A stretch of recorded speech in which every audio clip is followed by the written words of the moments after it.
Hello, everybody. Welcome back to Dice Masters with James and Zach. I'm Zach. And I'm James. Hello. It's been a long time since we've said that, I feel like. Ages. Ages. Been a long time. Anyway, this is going to be one of those videos where you don't have to look at our faces, and you don't even have to look at our hands. A huge relief for all concerned. Yeah, Chris doesn't have to sort of be distracted by all the things we've got. Anyway, we're going to talk about the new Justice set. Well, I say new. It's new here, in that people I know have it, although I actually haven't been able to get my hands on it yet. And it will eventually be new in other places around the world. One day. I keep referring to them as sets. I know that like officially there's a campaign box and 2 team packs, but in my mind it's all just the one thing, right? Like it has as many Right. cards as another set. Yes. But anyway, so we're going to look at all of that today. We'll just kind of give you our thoughts on the different cards and abilities that they've got now that they've all been spoiled and people have gotten their hands on them and people are starting to use them. And then in the near future, we will use them ourselves. We figure we start with the basic actions, which come in the Justice campaign box, starting with an old classic. Betrayal. Last seen in Amazing Spider-Man. True. Right? Yep. And it rotated out, did it? It did. Yes, but not before it won all the X-Men First Class drafts. And I mean all of them.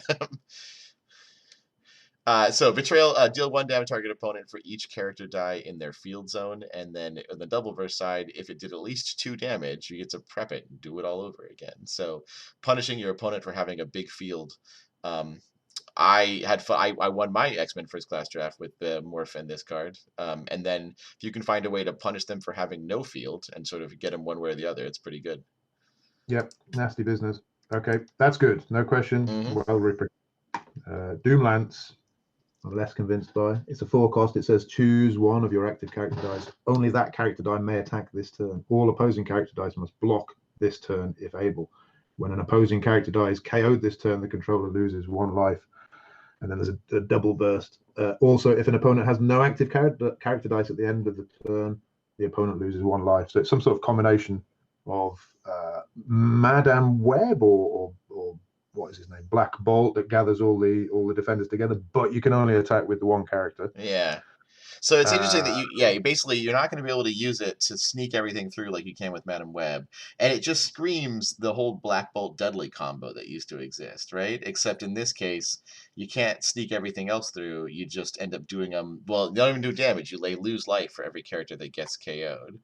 So, I mean, it just seems like you really want to use it with a deadly character, and there's probably another use case, but that's the really obvious answer. Yeah, and losing life is impossible to negate, I think. Yeah. That's what you gain life. And then if you use a deadly character, they should lose everything except for like things that have regenerate or Iron Will or something. And so then there's probably going to take an extra life if you have roll the double burst face just because. Yeah, 4 cost though, and your damage output is entirely dependent on your opponent's field. True, yeah. And then if you do it once and then you get it again, maybe they haven't built back up again. I don't know. It's hard to say. Seems like fun. Not hugely competitive, but I've been wrong before. Next. Energy Field is interesting. It is a 2-cost action. Spin all active dice up 1 level. And we've seen this ability of spin all active dice up a level before, but never on something as cheap as a 2-cost. We've seen it on a 3-cost with Civil War Field Promotion. Was it that one? I think Field Promotion was a 4-cost, but there was With Great Power from the Spider-Man set was a 3-cost. And the only difference between them was that With Great Power spun to level 3 only on the double burst face, and Field Promotion did it on burst or double burst. So this one, so you spin all so it doesn't do any like the spinning to level 3, but if you want to trigger Awaken, this is a really good way to do it. If you just want to get your stats a little bit bigger, and then also on the double burst, you get to spin an opposing character die down to level 1. So no matter what level they're at, they go down to level 1. And then it has the old polymorph global of pay a mask and spin a character dice down a level to spin another character die up a level.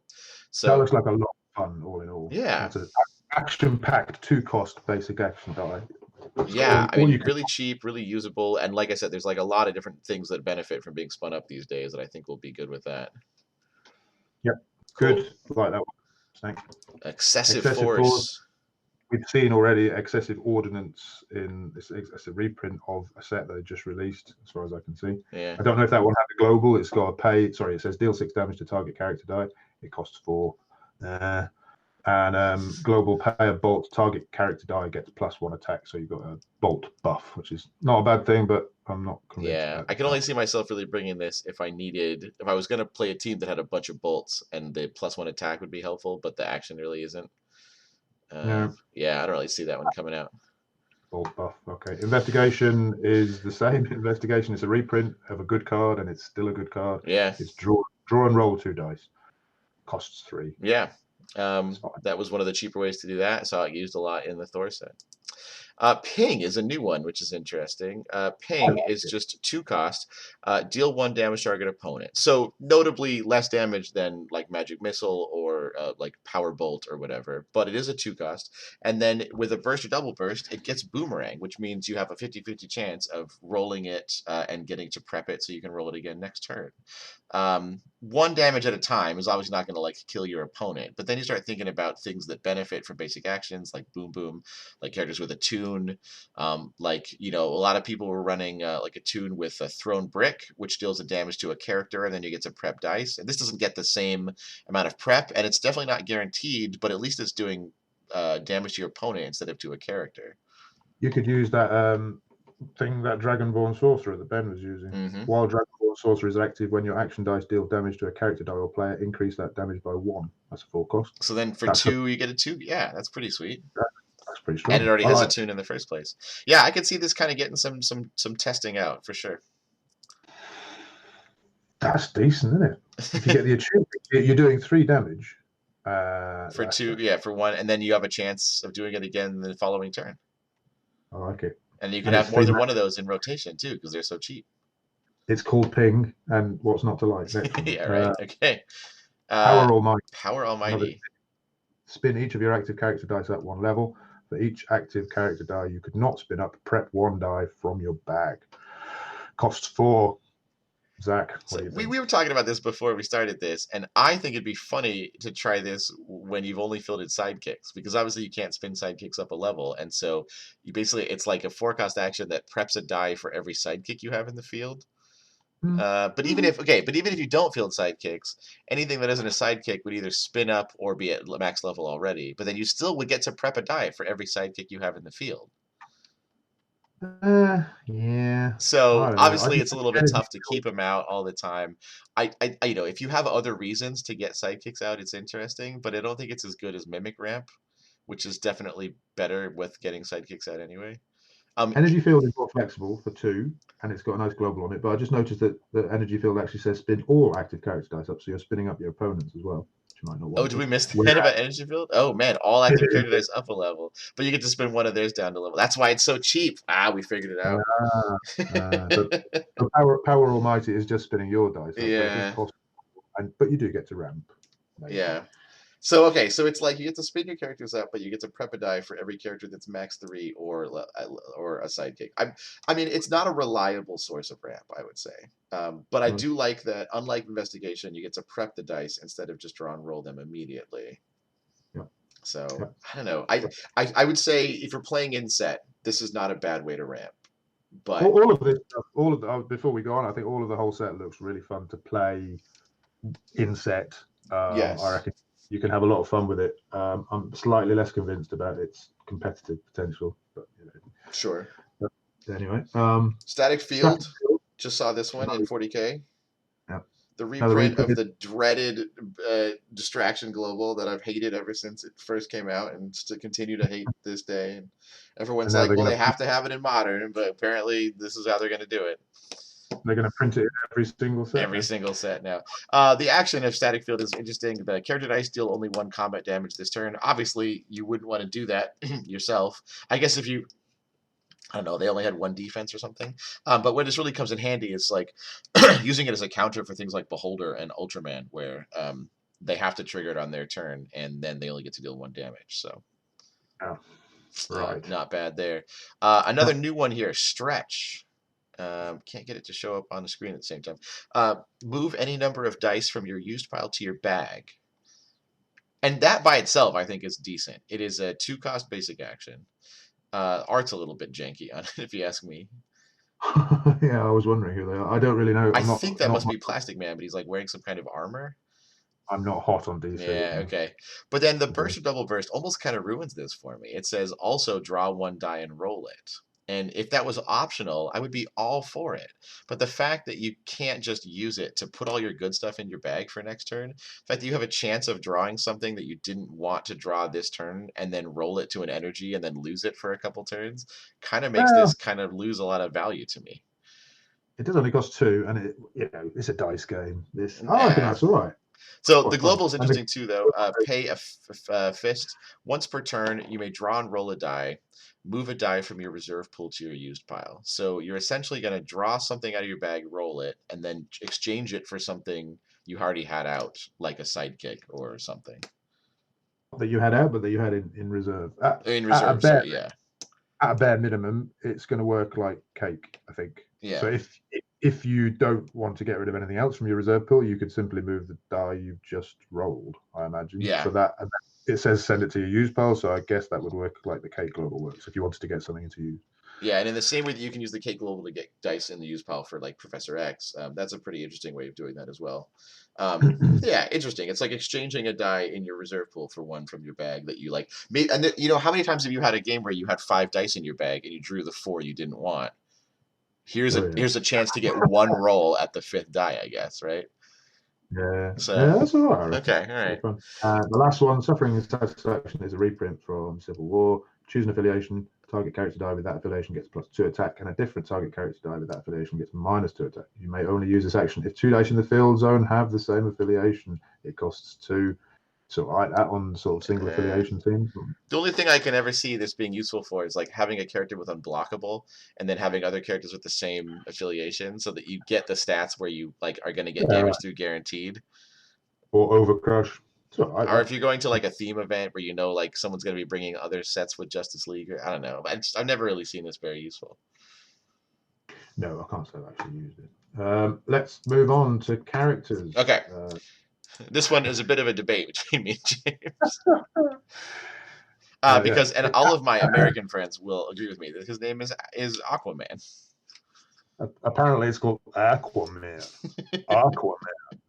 Whereas I think you will all agree that it is in fact Aquaman with It's definitely Aquaman. not Aquaman. Hey, have you seen the new Aquaman car?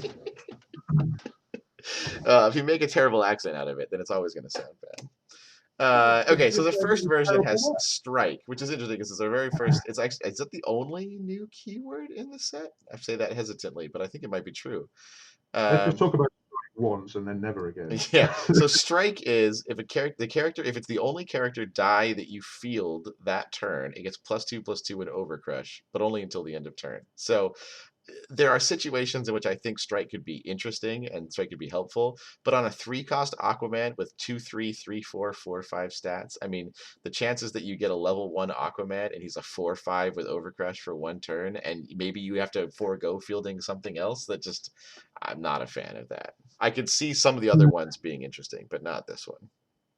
I think in set it seems to me it's one of these. I don't know. I mean, I'm not got the greatest imagination, and maybe I'm missing something. And maybe you could make a rush team out of it, but it seems like that would be good for sort of kitchen table fun, encouraging people to attack with stuff Mm-hmm. on the turn that they field it and not wall up. Fine, absolutely fine. Competitively, maybe there's a rush team to be made out of it, but I'm not convinced. But you can't even field a sidekick or anything else, right? I mean, that's brutal. Mm. Yeah, although to be fair, it is really easy for kitchen table games to go very long when nobody attacks for a long time. So, okay. The second one is more interesting. It's a 4-cost shield. Well, Aquaman is active when a character die on a character face moves from your reserve pool to your used pile at the end of your main step. Gain 2 life. So, if you either can't afford to field a character or don't want to field a character, you can just gain 2 life instead. Indeed. There might be a strategy of I mean, you know, life gain is never a thing until you can go over 20 life. In which case, maybe this will be great. But I do like the idea that you could try this on a dragon team, not necessarily a gold dragon team, but like a dragon team with lots of cheap dragons, and you could let them go to your used pile and gain 2 life for each one, and then use Ring of Winter in the attack step to bring them all back to your field at level 3, and that just makes me tingle inside. But I don't know how viable it is. To give you a special It tingle. just give me special tingles when I think about that play. The last one, Arthur Curry, is an exact reprint. I've just checked it. It's a complete Oh reprint yeah. of the So Justice we've League. seen basic actions get reprinted. We've seen promo cards get reprinted. I'm pretty sure this is the first example of just straight up reprinting a character. I like the old art better. I do like this ability though. Justice League characters cost one less to buy.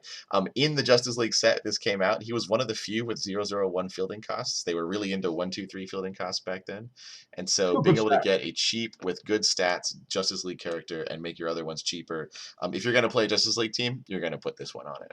Yeah, sure. Okay, we talked for ages about just the first character. Oh my gosh! All right.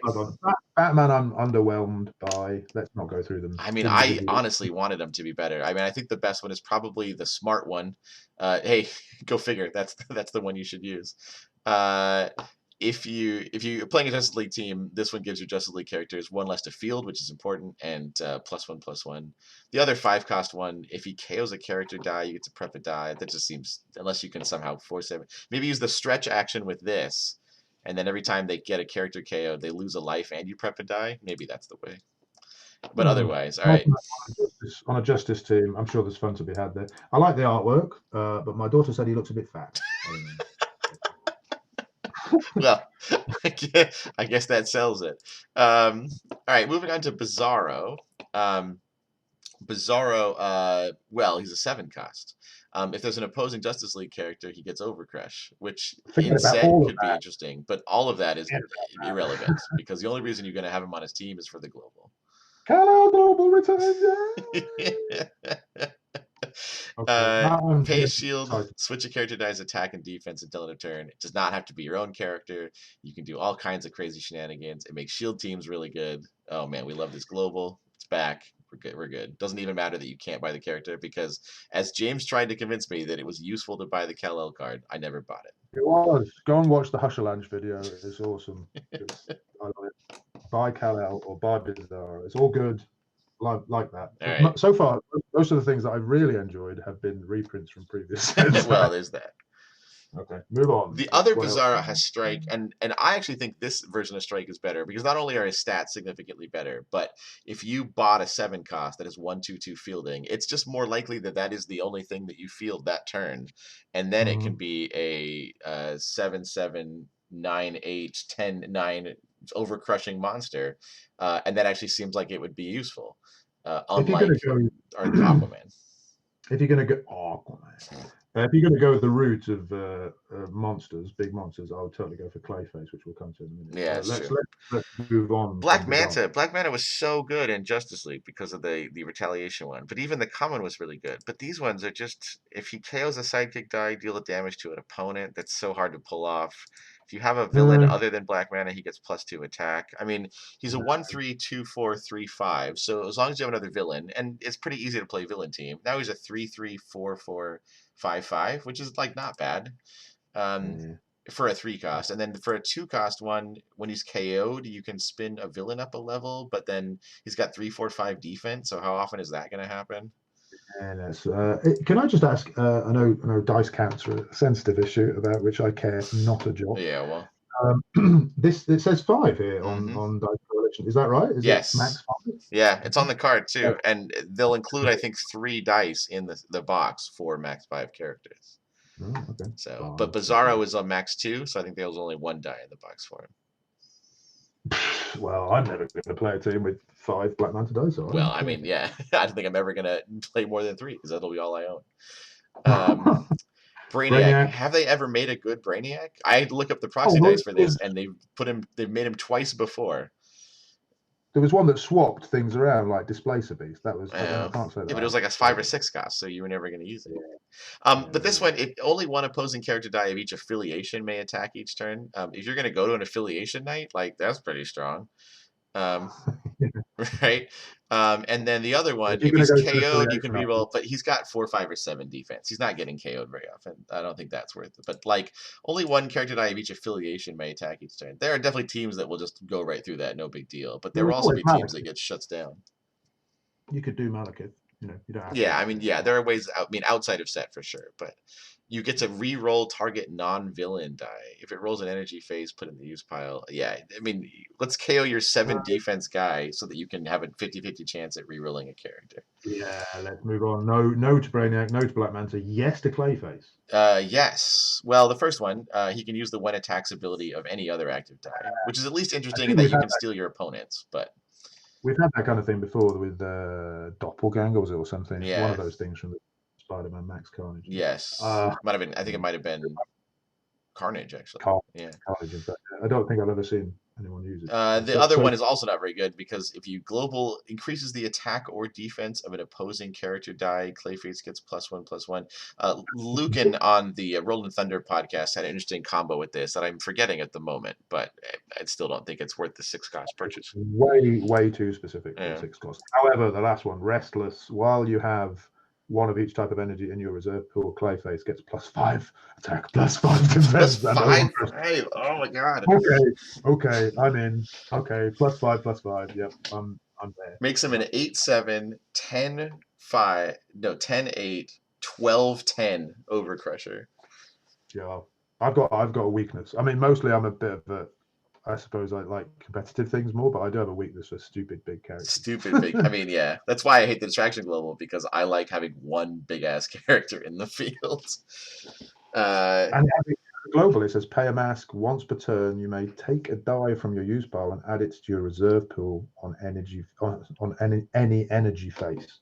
So you can pay 1 mask and you can get the 2 side of if you've got a character die which has a 2 energy face, which they do, then you can pay 1 mask and get 2 energy back of your choosing, limited by what's in your use pile. Or if you've got a crossover character, you could possibly get 2 different kinds of energy, which might help you with the condition for Clayface himself. Yeah. So definitely you can always turn 1 into 2, but yeah, you can also just get the energy you don't have.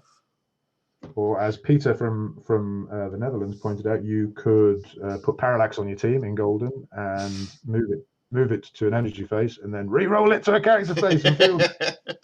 Yeah, there's some shenanigans to be had there. That's all right. That's fun. I like that card. All right. I'm up for it. Okay, so another interesting... I feel like all the interesting globals are on villains. So far we got Bizarro, we got Clayface. I think we're going to see some more. Grodd has Strike, so +2/+2 in Overcrush. He also has Call Out, which I think is sort of an interesting weirdness. So now he calls something out, either they can't block him. If they decide not to block with that character, they can't block him at all, or they can only block with that character. So then giving him Overcrush is like a pretty big deal. That's pretty good, isn't it? I think those two things work together nicely. You can call out a sidekick, and either they don't block it or they just block it with 1 defense. And then if you fielded only him, then he's like a 6/6, 8/8, 9/9. So yeah, why not? Wow, I like that. Okay. That's all right. Then there's while Gorilla Grodd is active, all character dice must attack each turn if able, and your character dice get +1 attack while attacking. That's another accelerant, like Strike. Maybe they're trying to do something about, endless match. Yeah, right. So your guys get +1 attack, but then your guys and your opponent's guys have to attack. Although there's an interesting combo with the Talia al Ghul flip card from Batman, where on one side your non-villains can't attack, and on one side your villains can't attack. So if you put her out and your villains can't attack, then Grodd is only making your opponents attack every turn. Which is a bit like Toad, isn't it? A little bit, yeah. So in Modern, but he's a 6-cost, and then she's, I think, a 4-cost. So a bit tough to pull off, I think. Oh yeah, I like that, and I like the name. You can't fight. Yeah. Then we've got Scientific Genius. When a character die attacks or blocks, deal 2 damage to it. While Gorilla Grodd is active, at least 1 character die must attack each turn. That's another. There's a sort of Toady thing from EXM. It's also double-sided, but I also like that this exists while there's also a Force Attack global. So that's cool. So that one thing has to attack, but you can use a Force Attack to decide what it is, and then it has to take 2 damage in addition to whatever you block with. Anyway, all right. Moving on to the Green Lantern.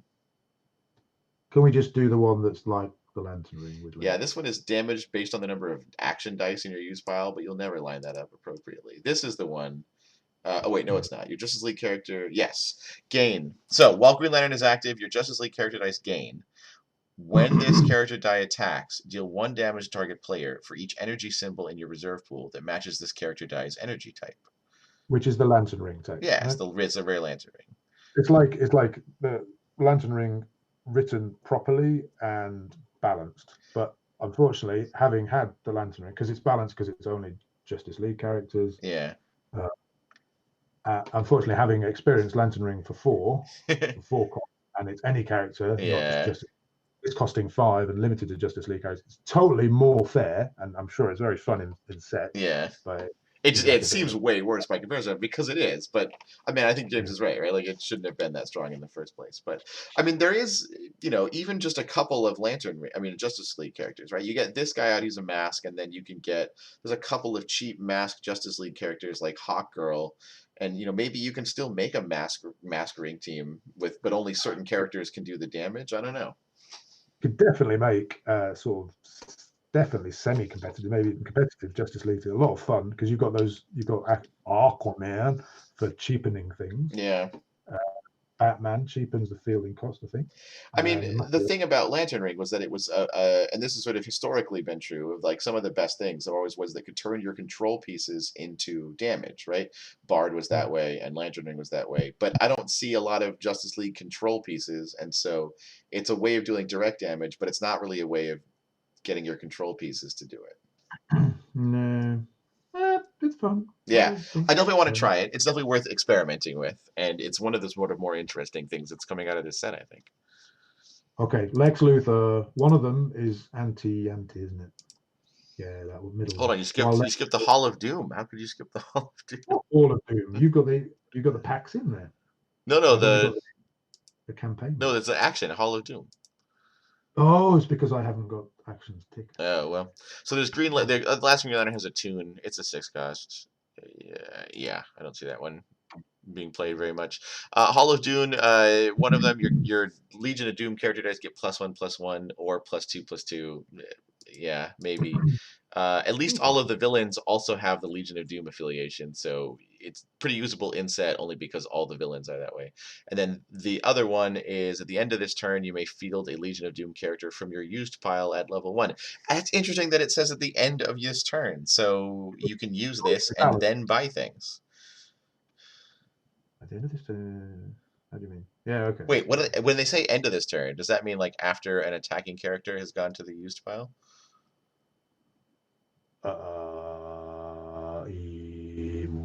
No. Wait, hang on. I don't know. So potentially, you can use this action. It stays active, and then at the end of the turn, after you've gotten an unblocked, I don't know, Black Manta to go through, then you get it back out again at level 1. Or, oh god, what about that Grodd that you gave call out to, and they let it go through unblocked, but then it just comes back out at level 1 again? It does read that way, doesn't it? At the end of turn is end of turn, right? Yeah, so after the cleanup phase, right? Which is when they go to the use pile. That's actually pretty good. Okay, and that's actually cheaper. It's a 2 cost. So potentially a way to get your unblocked villains to come right back. Interesting. What's that symbol? That bra symbol. It's what is it? Legion of Doom. Okay, is Grodd one of those? Yeah, all the villains in set are also that. Okay, now we can talk about Lex Luthor. Middle Lex says while Lex Luthor is active, he's a 4-cost shield. Your opponents cannot purchase more than 1 action die and 1 character die per turn. That's quite oppressive. I think that's quite good. I mean, okay, you're not going to use it. It's meant maybe as a counter to somebody buying lots of action dice and doing damage through Yanti like that. And if that's the case, probably Yanti will. It's probably too expensive, and but. Still, I'm trying to figure out, like, in most games, how often do you reasonably buy like 3 characters a turn or 2 characters a turn, right? Like most of the time, you just buy 1 character a turn anyway. Yeah, no, it's a Yanti thing, isn't it? Yeah, I think so. 3 1-cost action dice. Maybe in combination with other measures, it might. Yeah. Martian Manhunter's got Strike, and he can only be blocked by 2 or more character dice, which seems like the wrong way to go if you're going to have Overcrush. You want to be blocked with as few characters as possible. Yeah, right. I guess if they only have 1 character, then they can't block him. I don't know. The other one, if they have a villain active, your character dice gain Overcrush. I think I read that originally as Martian Manhunter gain Overcrush, but that's not bad. Yeah, if you had there isn't a villain maker in Modern, I don't think. There's Danger Room. Oh, yeah. That's quite So good. then all of your characters would gain Overcrush. That's interesting. That's like the old That's a bit like Grodd. Rod, yeah. Yeah. Dark Rod. Hmm. When Okay. you put an active villain character die, yeah, I can see that might be a thing. Okay, we got Metallo. Metallo is confusing to me because I love the symbol of kryptonite, and then they just added stats to Metallo, subtitle Jeremy Corbyn. it. When you field a sidekick character die, you may pay a bolt. If you do, deal a damage to an opponent. So it's a 5 cost, but it's the same ability as Jubilee, except you have to pay a bolt each time. That's many times worse Many than times worse. I guess the Yeah. stats are better. Yeah. If an opponent fields a Justice League character, you get to draw a die, and if you draw a villain, you get to field it at level 2 for free. Interesting if you're going to play inset, I think. And Yeah, then your Villain of Doom. Now, here we go. Legion of Doom character dice are free to field, and Justice League character dice cost 1 more. So if you're going to play with a buddy, that's the card you put on your villain team. Sure. Yeah, that's fine. Okay, now on to the good stuff. Yeah, Parasite. Oh my gosh. You like the first one, I right? really do. No one believes me. I'm going to pull this off, and everyone's going to be surprised, but nobody believes me. Parasite Maxwell Jensen. While Parasite is active, instead of declaring Parasite as an attacker, you may add his attack and defense to an attacking character die. You may do this once for each of your Parasite character dice that do not attack. This occurs when you declare attackers. You know what it almost reminds me of is the Soggy the Dark Clown. Instead of attacking, you can just do 2 damage to an opposing character. Well, 3 costs with a 7 defense. Yeah. So here's what I like about Parasite, right? So first of all, you can stack it. You can get more than 1 Parasite out. You can make something unblockable like a sidekick with Insect Plague, and then add Parasite's attack to it for free, and then Parasite stays in the field. And then if you're using sidekicks, you can just field another one next turn and do it all over again. And there's nothing that, you know what I mean? There's nothing that get used up in the process except for 1 sidekick die. I also like that it just says it doesn't say printed attack and defense. So if you were to buff him with team up or something, and he does already have 2 affiliations, then his buffed attack would get added to something else.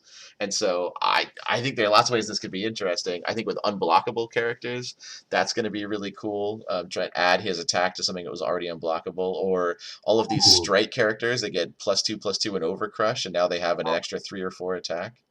How about Common Yanti? Oh yeah, Common Yanti's good. When you use the team up with and Common Yanti's got a different affiliation, so that's at least +2, and then you get to add like another 3 to Yanti as well. Yeah, so that's pretty cool. 2 costs and a 4 cost. That's a sexy combo. Yeah, I do like that. I think this will be significantly worse when Team Up rotates, and I have a big suspicion that Team Up will rotate, but I like the ability a lot. I think it'll be interesting adding it to Overcrush characters or adding it to unblockable characters, and especially if you can get more than one of them out. But they're 2 costs with 0/1/2 fielding. Nice. 2 costs are good, aren't they? Yeah, I mean, the fielding's not great, but whenever I play a team with like low cost characters, I think, wow, it kind of matters much less whether they roll to character. Yeah, you didn't spend all of your first 3 turns buying that 7 cost character. And then every single tournament, I end up not playing such a team and playing something that costs 6 or 7. Well, yep. The 3 cost Parasite, when fielded, you may reduce target opposing character dice attack and defense by Parasite's attack and defense. And the fact that he has 2, 3, or 4 defense means that you can actually knock out a character pretty easily with that, which I think is interesting. But I think we decided that the third one is probably better than that. When fielded, the third one, Parasite gains target character die's ability text, ignoring global abilities until end of turn. That copy of that die loses its abilities until end of turn. When you target a die with Parasite, it replaces all previous choices. Nicely written. So I think we were talking about this, and presumably, if it's copying a when fielded ability like Shriek or something, it doesn't get to enact that when fielded ability because it's gaining it at the time that it's fielded, and I don't know. I don't think that works out. But it does mean that you're blanking a Shriek. So if you've got an annoying 3-cost Sonic Beam Shriek blanking something, you could use this to counter that. But then the question is, why wouldn't you just have your own Shriek and use that to blank it? And the answer is Well, I think we decided this has a little bit more utility, right? So Shriek is a blanker, but this could sort of temporarily blank something, but it sort of has reminiscence of the old Rare Crow of being able to steal an opposing ability.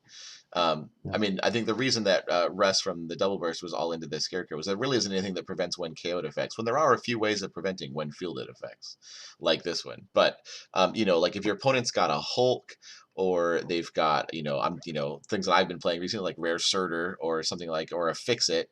Not only does it blank them, but then you gain the ability, and so as long as it's an ability that only really matters on your turn, it's pretty cool that you get to just steal their win condition that way. We haven't seen that Yeah. in Modern in a while. Yeah, that's pretty good. You could nick their collector, right? For example. Okay. Yeah.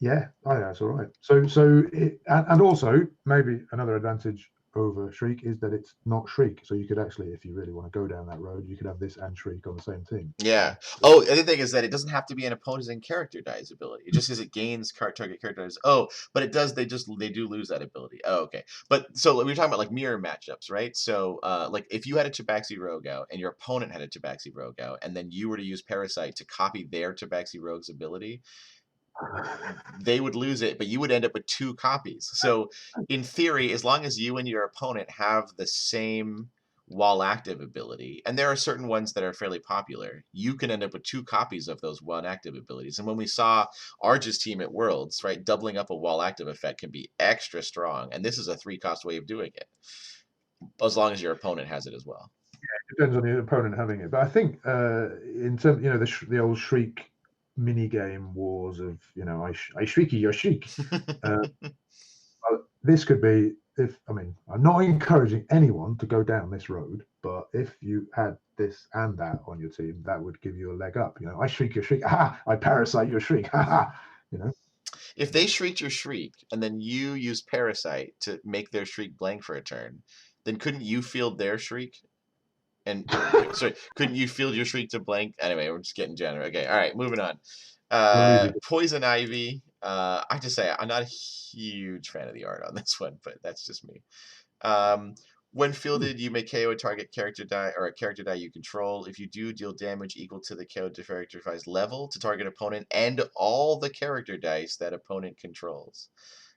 This is kind of like the basic action I was just trying the other day, which was crowd fighting. Crowd fighting is a basic action where you choose an active character die and deal damage to that character die's level to all opposing character dice. So this one requires a KO, but it also does the damage to your opponent. It's like a breath weapon. And if you fielded her on level 3, which would cost you only 1, you could KO her. Oh, yeah. And then you could field her again next turn. That's bad. It is 5, though. It is a 5-cost, yeah. So it's expensive to do it. But the fact that, being able to do it to herself is pretty cool. And it's another way of doing damage to everything. And as we've seen, with things like Seething Corruption, Staff of the Forgotten One, Danger Room, like that, any amount of damage to everything could be a board wipe. There is the 4-cost. When fielded, draw 2 dice. If both are sidekicks, put them in your use pile and deal 2 damage to all opposing character dice. Otherwise, return them to your bag. That seems like you could set that up pretty often. Yeah, that sounds all right. I'm all right. She seems okay. And they go to your use pile. And then the last one is the interesting global. James isn't convinced this is any good. It says paid up 2 masks once on your turn. You may remove a die on any card from the game. You may not remove the last die on the card, but then her ability is, while she's active, when an opponent purchases the last die on a card, deal that opponent 3 damage. Zack will speak its praises. I'm unconvinced because I'm blinkered and I can't think beyond the team which is actually currently on my mat, and I can't think how you nicking anything but the last die of any of those would really bother me that much. If you took my one and only Ring of Winter die, then I'd be a bit upset. But if you steal one of my, get rid of one of my Kree Captain die, well, whatever. But Zack likes it. I mean, I haven't tested it, obviously. I can see interesting things, right? Like you usually bring like 2 gold dragon dice on a gold dragon team, but really early in the game, I could just remove one of those gold dragon dice from the game. Then you only have one for the entire game, no matter what. Or, Yeah.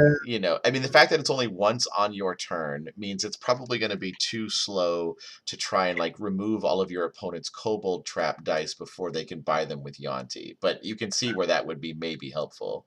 I like the idea that her global affects her card text so that you can get her in the field, and the other thing to remember is it doesn't have to be character cards. It could be basic action cards. It just says a card from the game. So you could you could remove the second investigation that your opponent is relying, and then when she's out, they buy the last investigation and take 3 damage, or they don't buy it and then they only have 1 investigation the whole game. No. I mean, I've got like you say about Gold Dragon, I've got red eyes on the map. I suppose if you nicked one of my red eyes, I do often buy 2. So Yeah, yeah, or you all think right. about like games that go long, and so you end up doubling up on Gold Dragon or something like that, right? Like you sort of in this control matchup, but now you've lost a bunch of your pieces, your second dice for things, right? Like I can also think about weird situations where like I get very panicky about collector, and so I tend to only bring like 1 or 2 dice per character so that I don't have extras for people to steal out from underneath me with collector. But like if I got really worried about Shriek, for example, I could maybe remove one of my own Shriek dice, and then I could buy the second one, and then they don't have an option to it if I didn't think I was going to get to it. So I'm weird things like that. The order is a little bit weird. You have to remove the die before you buy it, but still. I imagine we're running long, so we should probably Yeah. Okay. push. We'll keep going. We'll move on to Scarecrow, but Scarecrow's also pretty interesting.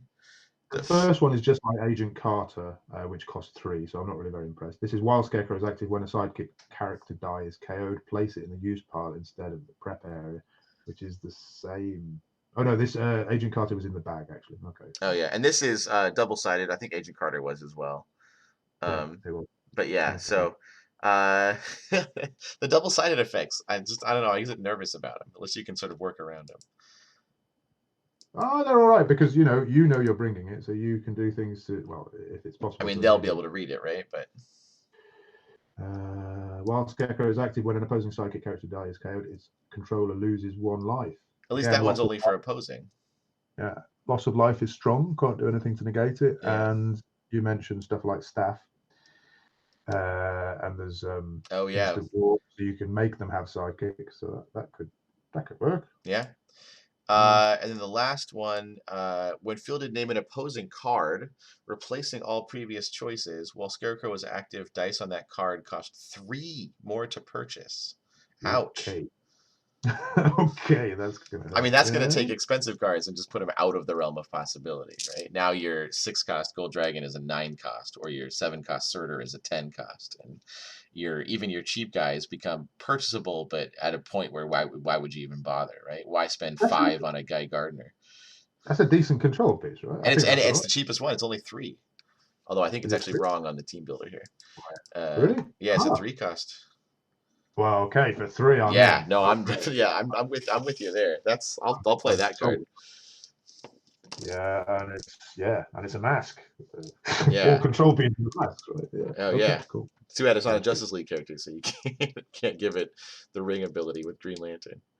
And it's called Chose Poorly. It's all good. I like that. All right. Okay. Solomon Grundy has Strike, but we don't really like it that much.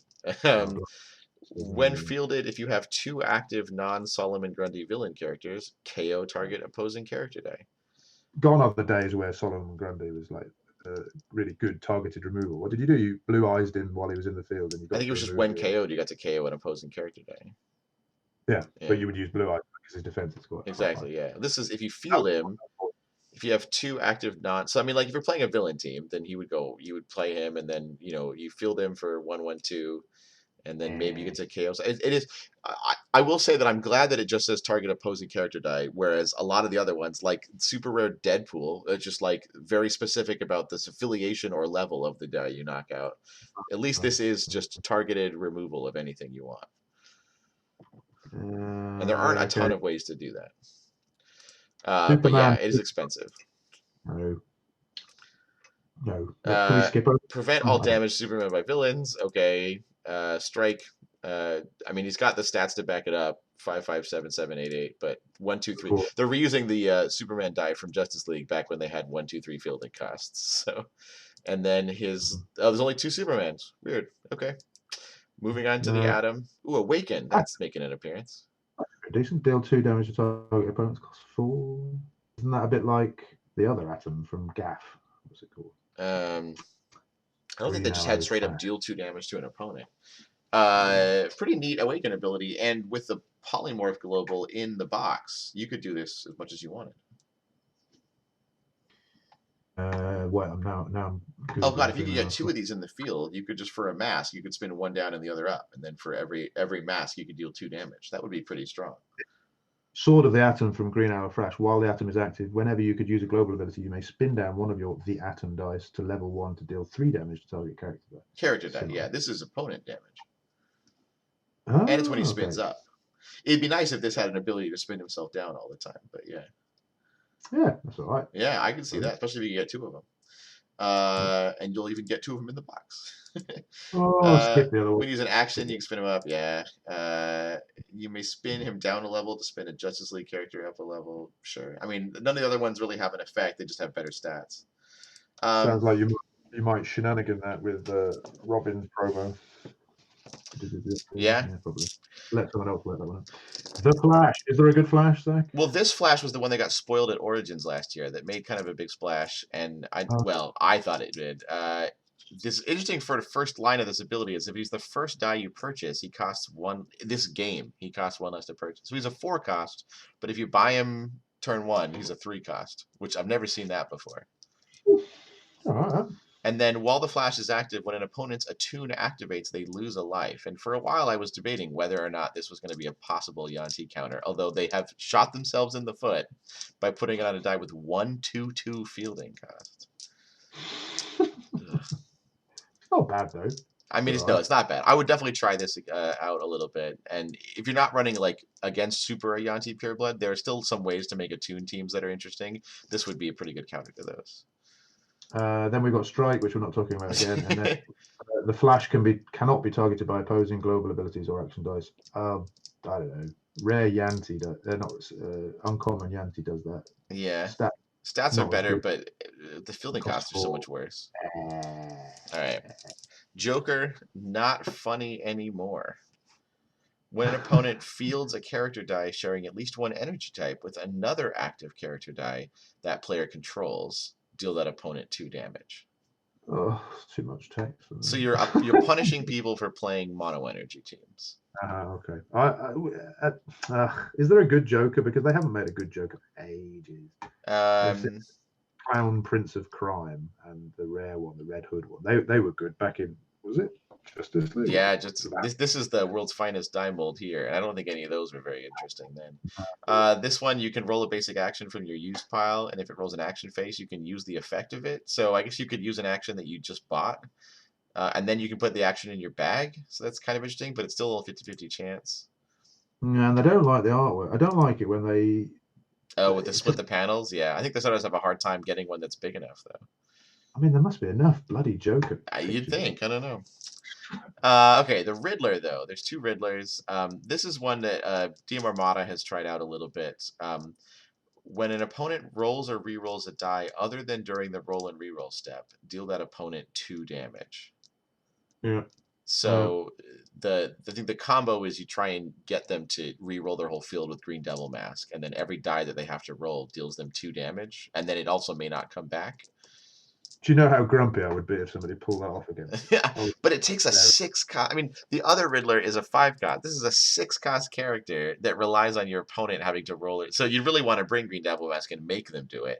And then I don't know. I would put this on a team with like Investigation and tempt them into buying Investigation as a thing, and then hitting them with the Riddler later so that they have to take damage every time they do it. But I just don't see it as doing reliable enough damage for the purchase cost. It's not spinning, so it doesn't cover energy changes, right? It doesn't cover energy, and it doesn't cover drawing, so it's not like Tabaxi Road, which is, to be fair, half the price. Mm-hmm. Okay. You can put them together on the same team, but it just feels like it's hard to reach for that 6 cost. I don't know if you're going to get enough value out of The other Riddler says when the Riddler attacks, each player chooses and carries one of their character dice. Well, okay, for a 5 cost. Sure, yeah. When attacks is generally better than when fielded. Yes, that's true. You can pull off more often. But you have to KO something as well. Yeah. Toy Man. First one's a 4 cost. When fielded, your opponent chooses an unpurchased basic action die. Place that die in your used pile. So you get a free basic action die, but your opponent chooses for you. So when I first read this, my first thought was like, what's the worst action you could end up stuck with because of this card? And I don't know what it is, but I would imagine you would probably bring 2 that you wouldn't mind getting no matter what your opponent chose. But like, what could they have brought just for a global that you end up getting that you never want to use? I don't know. Please write your answers in the comments. Yeah, right. Someone's got end of days and just gives that to you. 3 cost is blank. I think it might be the only blank one in the set so far. And then there's the one with the tune. And if you have more active sidekicks than your opponent, you deal 2 damage to that opponent when you field the Toy Man. It's all right. That's all right. Yeah. I'm not excited. 3-1, 3-2, 4-2. Interesting stats, actually. Yeah, okay. Watchtower, people were excited about that, right? Why were they excited? So Watchtower, this one does the same thing that the Hall of Doom did for the Legion of Doom, right? Just buffs them all. And then this one preps a die from your bag. When you field a Justice League character die, prep a die from your bag until end of turn. Yeah, people were upset because there's 1 die in the box and there's max 2 or something. Oh, yeah, that would be kind of frustrating for an action like this. Yeah, I think that's the only one I've seen so far where I might actually want more dice. So using this action, you get a prep die for free, and then if you have a couple of other Justice League characters that you're ready to field, you get to prep more dice too. I can see that. Okay. The last one. Avengers ID card, isn't it? Basically. When you field a Justice League character die, you may KO target opposing villain character die with purchase cost equal to or less than the fielded Justice League character die. Yeah. Okay. So yeah, that sounded really good until they started to put caveats on what you could KO. This is, in fact, it sort of lines up with the ID card, doesn't it? Because the first 2 have ID card. Weird that there's only 2 Hall of Dooms, but there's 3 Watchtowers. Weird, that is weird. I don't know. Anyway, the last one's Wonder Woman. She's got strike. We've talked about that. When fielded, you may spin up to 2 dice in your reserve pool to question mark phases. Seems like a weirdly specific ability. I mean, I guess you usually have sidekicks, but still. You've already paid 0 when to field. Yeah. Well, I guess, I don't know. I guess you could, if you have Batman out, she's free to field. I don't know. And then when fielded, you may spin a die in your reserve pool that is on an energy phase to another energy phase. Weirdly specific, like all the Wonder Womans have been really good. Sort of the last couple from Superman, Wonder Woman were all really good, and then they were sort of support ones in Justice League, and then there were some interesting abilities before. But these are all like very specific about spinning energy, which doesn't feel like a very Wonder Womanly themed ability. No, not that impressed with that. Also, just got worse stats than Aquaman, and that's just wrong. Aquaman. How are we doing for time? Are we going to do the? I think we'll have to split the other ones in another video. But that is the Justice campaign box and the basic actions. We will look at the Doom Patrol and Mystics team packs in the next video. Should probably take us about as long to do both of those at once. Anyway, let us know what you think, what we're completely wrong about, and more importantly, what we're right about. And also tell James about how he pronounces Aquaman incorrectly.